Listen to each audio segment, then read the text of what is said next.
കർത്താവായ യേശു ക്രിസ്തുവിൻ്റെ ധന്യനാമത്തിൽ എല്ലാ പ്രിയപ്പെട്ടവർക്കും സ്നേഹാവന്ദനം. ഇമ്മാനുവേൽ പ്രെയർ മിഷന്റെ ഉറവ് എന്ന ഈ പ്രോഗ്രാമിലേക്ക് ഏവർക്കും ഹാർദവമായ സ്വാഗതം. കർത്താവിൽ പ്രിയരെ, എല്ലാവരും സുഖമായിരിക്കുന്നു എന്ന് കരുതുകയാണ്. എല്ലാ പ്രിയപ്പെട്ടവരെ ഓർത്തുകൊണ്ട് ഞങ്ങൾ പ്രാർത്ഥിക്കുന്നു. സംഭവങ്ങൾ കൊണ്ട് നിറഞ്ഞതായിരിക്കുന്ന ലോകത്തിൽ അനുദിനം നമ്മുടെ ജീവിതയാത്ര തുടരുമ്പോൾ വിശ്വാസത്തിന്റെ നായകനും പൂർത്തി വരുത്തുന്നവനുമായ യേശുവിനെ ശ്രദ്ധിച്ചു നോക്കുകയും, ഞാൻ എൻ്റെ ഓട്ടം ഓടിത്തികച്ചു, വിശ്വാസം കാത്തു, നീതിയുടെ കിരീടം എനിക്കായി വെച്ചിരിക്കുന്നു. അപ്പോസ്തലനായിരിക്കുന്ന വിശുദ്ധ പൗലോസിന്റെ വാക്കുകൾ വളരെ അർത്ഥവത്തുള്ള വാക്കുകളും വിശ്വാസ പാതയിൽ നിൽക്കുന്ന ഓരോ പ്രിയപ്പെട്ടവർക്കും ആത്മീയമായ പ്രചോദനം ലഭിക്കപ്പെടുന്നതുമായ വാക്കുകളാണ്. കഴിഞ്ഞ ദിവസം നമ്മൾ ചിന്തിച്ചതായിരിക്കുന്ന വിഷയങ്ങളൊക്കെ വളരെ പരിചിതമാണ്. കഴിഞ്ഞ 2 ആഴ്ചകളിലായി നമ്മൾ ചിന്തിച്ചതായിരിക്കുന്ന വിഷയങ്ങൾ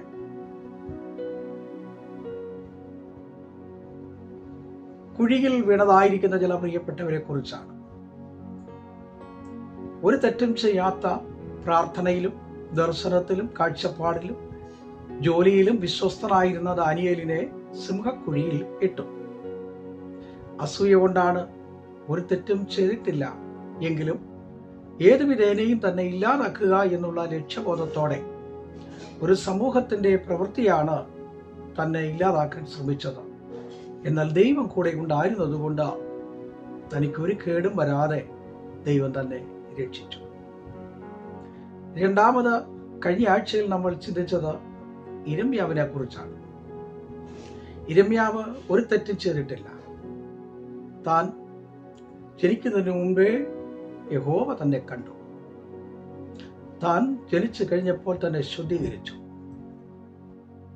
ഇസ്രായേലിന്റെ ഉന്നമനത്തിന് വേണ്ടി അവരുടെ മാനുഷികമായ നിലയിലുള്ള അവരുടെ ചിന്തകൾക്ക് വ്യതിയാനം ഉണ്ടാകും വിധത്തിലും ആത്മീയമായിട്ട് അവർ ഒരു പടിയും കൂടെ വളരണമെന്ന് ആഗ്രഹിച്ചുകൊണ്ട് തെറ്റുകളിൽ നിന്നും മടങ്ങി വരുവാൻ ദൈവത്തോട് കൂടുതൽ അടുത്ത് ജീവിക്കത്തക്ക നിലയിൽ കഴിഞ്ഞകാല സംഭവങ്ങളെയും ഇപ്പോൾ നടന്നുകൊണ്ടിരിക്കുന്ന സംഭവങ്ങളെയും വരുവാൻ പോകുന്ന ഭാവിയെക്കുറിച്ചും പ്രവചിച്ചതായിരിക്കുന്ന ഒരു ദൈവദാസനാണ് ഇരമ്യാവ്.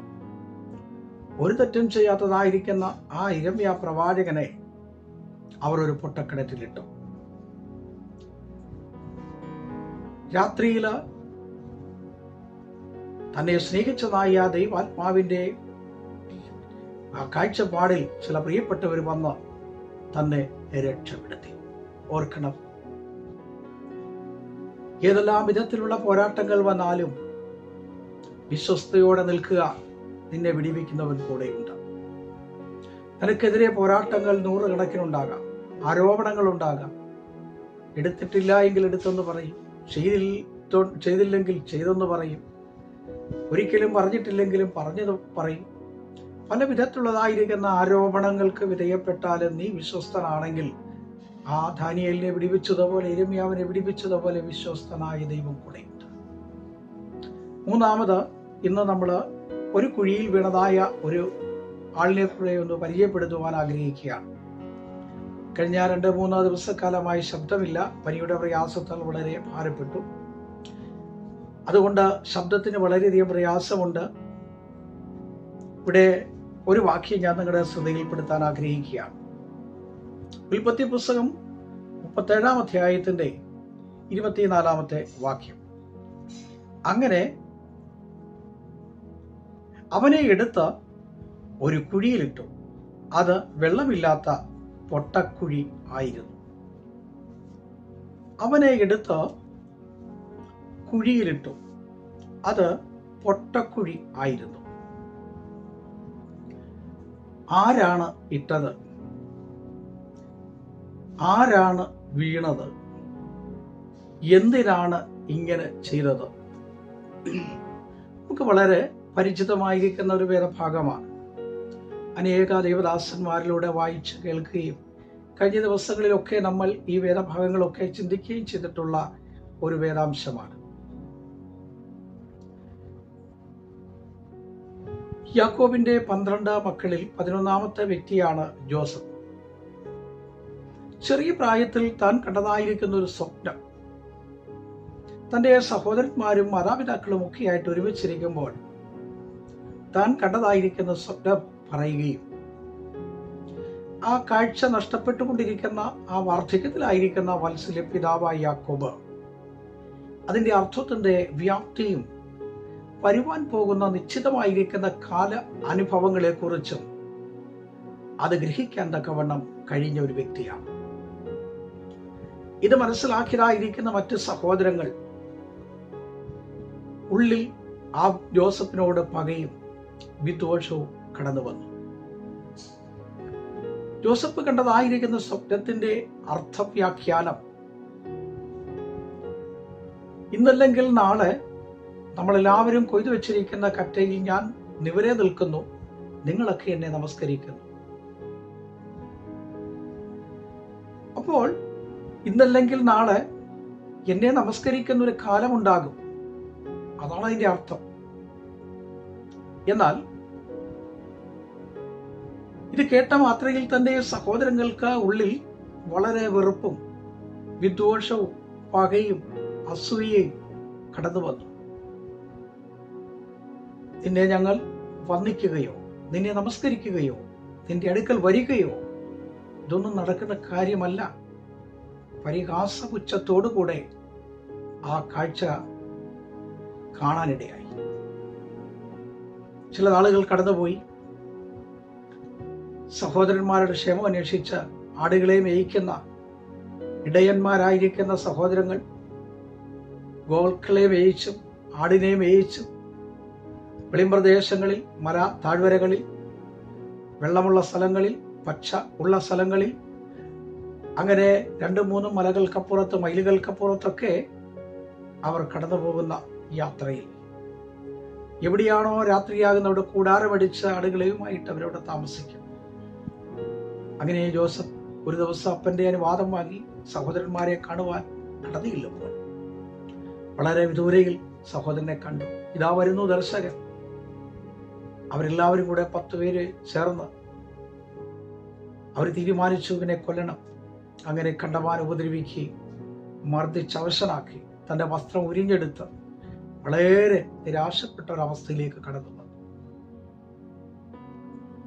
ജോസഫ് ചോദിച്ചു, ഞാൻ എന്ത് തെറ്റ് ചെയ്തിട്ടാണ് നിങ്ങൾ എന്നെ ഉപദ്രവിച്ചത്? ഞാൻ എന്താണ് പ്രവർത്തിച്ചത്?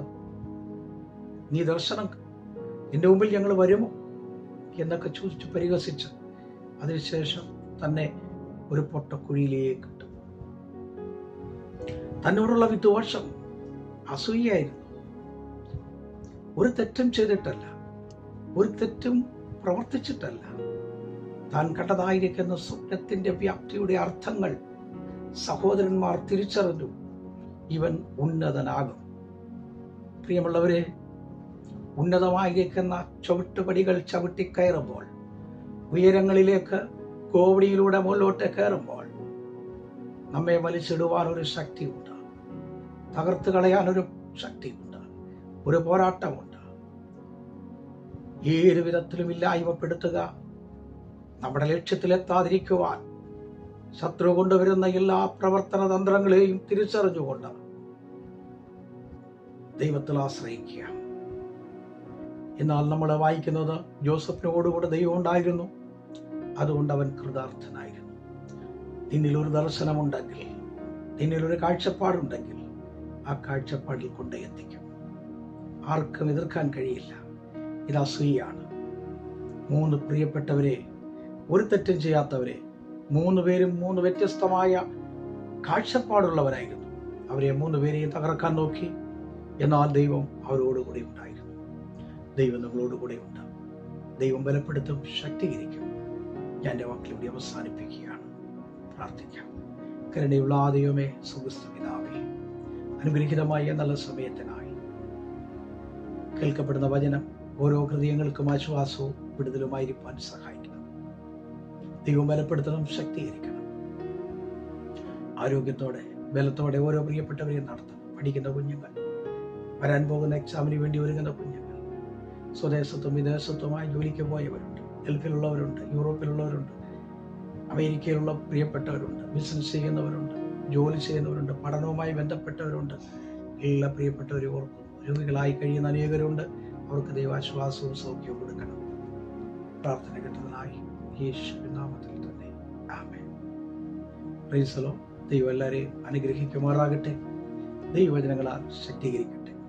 അടുത്ത ആഴ്ചയിൽ അസൂയ തോന്നിയ ഒരു വ്യക്തിയോടുണ്ടായ പ്രവൃത്തി, അത് മുഖാന്തരം ഉണ്ടായ അനന്തര അനുഭവങ്ങൾ അടുത്ത ആഴ്ചയിലെ ഭാഗമായിട്ട് കൊണ്ടുവരാൻ ആഗ്രഹിക്കുന്നു. ദൈവം ശക്തി